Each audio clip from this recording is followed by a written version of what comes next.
Hai teman-teman, Assalamualaikum warahmatullahi wabarakatuh. Di sini kami dari kelompok 6 akan mempresentasikan hasil tugas dari kelompok kami. Sebelum itu akan saya perkenalkan dulu anggota dari kelompok 6. Yang pertama ada Neng Cucu selaku pemateri. Yang kedua ada Muhammad Insan Fikri selaku pemateri. Yang ketiga ada saya sendiri As'ad Khairul Anas di sini selaku moderator sekaligus juga pemateri. Yang berikutnya ada Bagas Andika. Bisnis yang kami bangun pada hari ini adalah sebuah bisnis kuliner kreatif. Brand atau merek dari bisnis kami adalah Bolang New Normal atau bolu pisang mini New Normal. Penamaan bolang ini didasarkan pada produk yang kami buat, yaitu sebuah bolu dengan bahan baku pisang Ambon. Kemudian penamaan New Normal ini didasarkan pada waktu saat kami membuat produk bisnis tersebut, yaitu pada saat era new normal di masa pandemi COVID-19. Selain berbahan baku pisang, bolang new normal ini juga dilengkapi dengan berbagai macam topping pilihan, antara lain topping keju, topping pisang, topping kacang, dan juga topping meses. Tujuan kami memilih bisnis ini adalah untuk memperkenalkan kepada masyarakat bahwa pisang itu tidak hanya bisa dijadikan sebagai keripik, jus, atau kolak saja, tetapi juga bisa dijadikan sebagai olahan yang berbeda, yaitu sebagai olahan bolu, dan bahkan juga dilengkapi dengan berbagai topping yang bermacam-macam, sehingga masyarakat bisa menikmati olahan pisang ini dalam berbagai olahan yang memuaskan sesuai dengan selera masing-masing. Adapun kelebihan dari produk bolang new normal ini yaitu yang pertama, produknya sehat. Bolang new normal merupakan produk yang sehat karena dibuat dari bahan baku yang berasal dari buah-buahan yaitu pisang Ambon, dan dalam proses pembuatannya tanpa menggunakan bahan pengawet apapun. Yang kedua, memiliki rasa khas yang berbeda. Sudah pasti memiliki rasa khas yang berbeda daripada bolu yang lainnya, karena bolang new normal ini menonjolkan rasa dari pisang itu sendiri. Yang ketiga, dapat dikonsumsi oleh siapapun. Karena bolang new normal ini adalah produk yang sehat, maka segala macam usia boleh mengonsumsinya. Dan yang terakhir, selain bisa dijadikan sebagai cemilan, bolang new normal ini juga bisa dijadikan sebagai pengganti makanan berat, misalnya sebagai bekal anak sekolah atau anak kuliahan. Selanjutnya yaitu dari kualitas dari kinerjanya. Nah, kinerja dari produk bolu pisang sendiri itu mempunyai rasa yang manis dan juga bertekstur lembut serta akan gurih bila dinikmati. Kemudian yang kedua yaitu dari fiturnya. Nah, untuk bolu pisang sendiri di sini menggunakan berbagai varian topping yang mana disesuaikan juga dengan kebutuhan konsumen. Kemudian yang ketiga yaitu keandalannya. Nah, keandalan dari produk bolu pisang ini sendiri menggunakan bahan topping yang berbagai macam rasa, dan juga pemrosesannya itu membutuhkan waktu yang lama karena disesuaikan juga dengan kebutuhan konsumen. Kemudian yang keempat yaitu daya tahannya. Daya tahan dari produk bolu pisang sendiri itu tidak bertahan lama karena tidak menggunakan bahan pengawet. Kemudian yang kelima dengan kesesuaiannya, ditinjau dari kesesuaiannya. Nah, juga bolu pisang di sini itu ditinjau dari kesesuaian harga, baik itu harga ataupun kualitasnya. Kualitas dari produk bolu pisang itu sendiri yang sudah bisa dijamin aman dan bergizi serta dapat dikonsumsi. Kemudian yang keenam yaitu kemudahan layanan. Nah, dalam pembuatannya itu bolu pisang sendiri tidak membutuhkan bahan-bahan yang terlalu rumit sehingga menggunakan bahan yang minimal.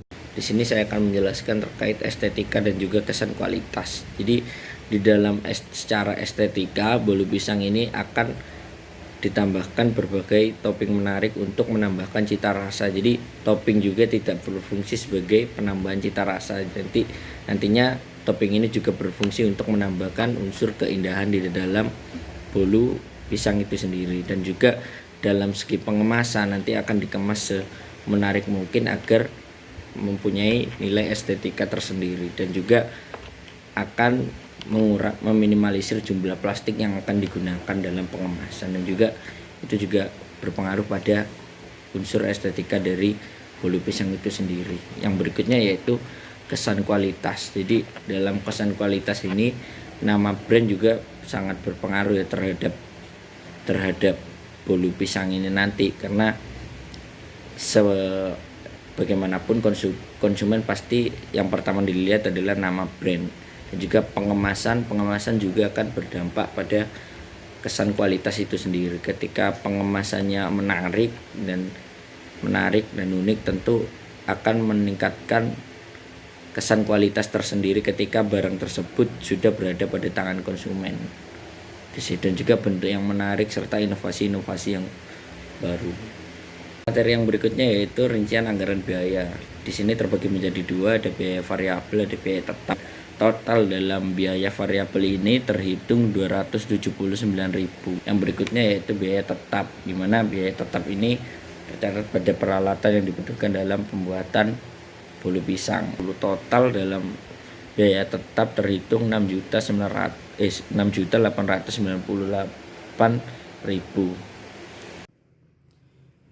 Selanjutnya yaitu rincian biaya pokok produksi. Nah, di situ ada tabel. Yang tabel kuning itu berisikan bahan baku untuk pembuatan produk kita. Jadi ada pisang Ambon banyaknya 250 gram, itu total harganya 5.000, dan seterusnya, sehingga biaya bahan baku yang diperlukan itu totalnya 35.100 rupiah. Dan di tabel sebelahnya itu ada biaya overhead, yaitu alat-alat atau bahan alat yang kita gunakan dalam membuat produk kita. Dan ketemu biaya overheadnya itu 7.033 rupiah. Biaya tenaga kerja tidak ada karena ini masih dikerjakan sendiri seperti itu. Nah, untuk biaya pokok satu kali produksinya itu ketemu yaitu 42.133 rupiah. Nah, itu hasilnya dari biaya bahan baku yang 35.100 itu ditambah dengan biaya overhead yang 7.033 rupiah. Jadi ketemu biaya pokok satu kali produksi itu 42.133 rupiah. Nah, jumlah yang dihasilkan sekali produksi itu adalah 6, dan harga satuan produknya itu 7.022 seperti itu. Oke, selanjutnya itu rincian biaya kualitas. Nah, di situ ada poin-poinnya, itu biaya pencegahan, penilaian, kegagalan internal serta eksternal. Cara untuk mendapatkan presentasenya itu dilihat dari ini slide yang kecil yang sebelahnya itu. Nah, jadi dalam satu bulan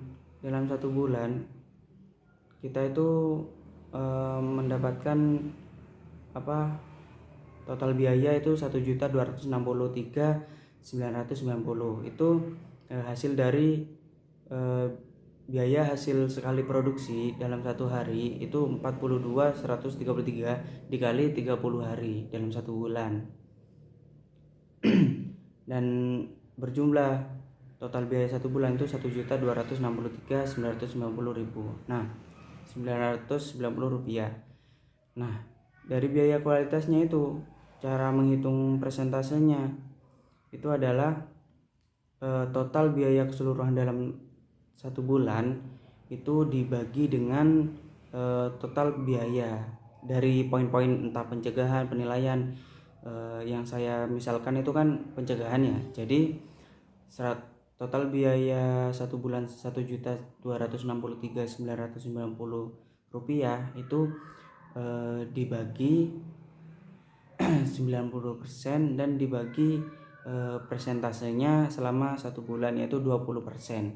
dan menghasilkan 2,80%, seperti itu. Dan untuk poin penilaian kegagalan internal eksternal itu kurang lebihnya untuk mengetahui persentase dari penjualannya itu cara menghitungnya itu sama seperti itu. Selanjutnya yaitu penentuan harga jual per produk. Nah, jadi harga satuan produk itu 7.022. Nah, berdasarkan harga satuan produk tersebut, kami itu menjual produk kami yaitu bolang new normal dengan harga 10.000. Maka keuntungan yang didapatkan dari setiap produk adalah sebesar Rp2.978. Selanjutnya ada 2 pertanyaan yang harus dijawab. Yang pertama, untuk mencapai break-even point, berapakah produk yang harus terjual? Nah, untuk mengetahui jumlah produk tersebut, maka kita bisa menggunakan analisis FFV. Nah, dari bisnis bolang new normal ini dapat diketahui bahwa harga jual sebesar Rp10.000, biaya variabel sebesar Rp5.850, dan biaya tetap sebesar Rp6.898.000.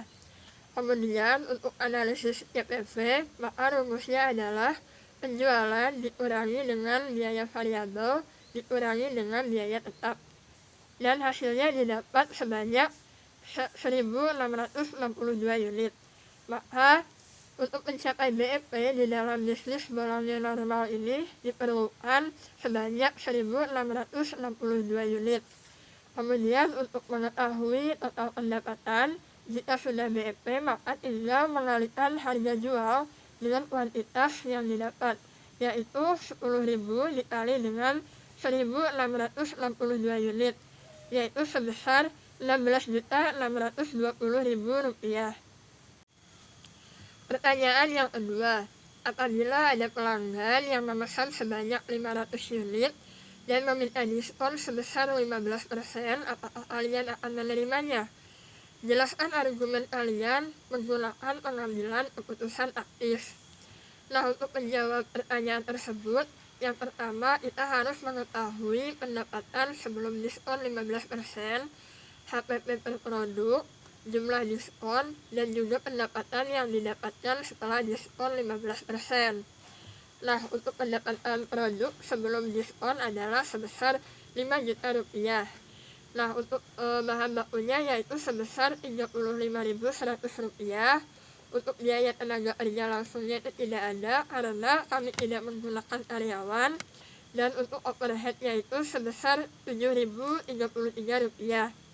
Maka HPP yang diperolehnya yaitu Rp42.133. Nah, karena di dalam satu kali produksi kami menghasilkan 6 unit dan unit yang dipesan adalah sebanyak 500, maka total HPP tersebut dibagi dengan 6 unit dikali 500 unit dan dihasilkan sebanyak Rp3.511.083 untuk setiap unitnya. Kemudian pendapatan setelah diskon itu yaitu pendapatan yang didapat sebelum diskon dikurangi dengan jumlah biaya setelah diskon, yaitu Rp5.000.000 dikurangi dengan Rp750.000 dan didapat hasilnya sebesar Rp4.250.000. Yang selanjutnya yaitu pengambilan keputusan aktif yang bisa dilakukan melalui 6 langkah. Yang pertama, definisikan masalah, yaitu terdapat pesanan sebanyak 500 unit untuk produk bolang new normal dengan permintaan diskon sebesar 15%. Yang kedua, identifikasikan masalah, menolak pesanan dengan diskon 15% dan menerima pesanan dengan diskon sebanyak 15%. Kemudian langkah yang ketiga, identifikasi biaya dan manfaat yang berkaitan dengan setiap alternatif yang layak. Nah, di dalam pengambilan keputusan ini ada 2 alternatif. Kemudian yang keempat, hitung total manfaat yang relevan untuk setiap alternatif yang layak. Nah, setelah diketahui alternatif dan pertama dan kedua, maka diketahui perbedaan biaya pada alternatif pertama dan kedua, yaitu sebesar Rp750.000. Kemudian yang kelima ini adalah nilai-nilai faktor kualitatif. Faktor kualitatif ini adalah faktor yang sulit dinyatakan di dalam bentuk angka, tetapi berdampak di dalam pengambilan keputusan. Kemudian langkah yang terakhir yaitu membuat keputusan. Setelah melalui 5 langkah tadi, maka kami memutuskan untuk menerima pesanan 500 unit dengan harga atau dengan diskon 15%.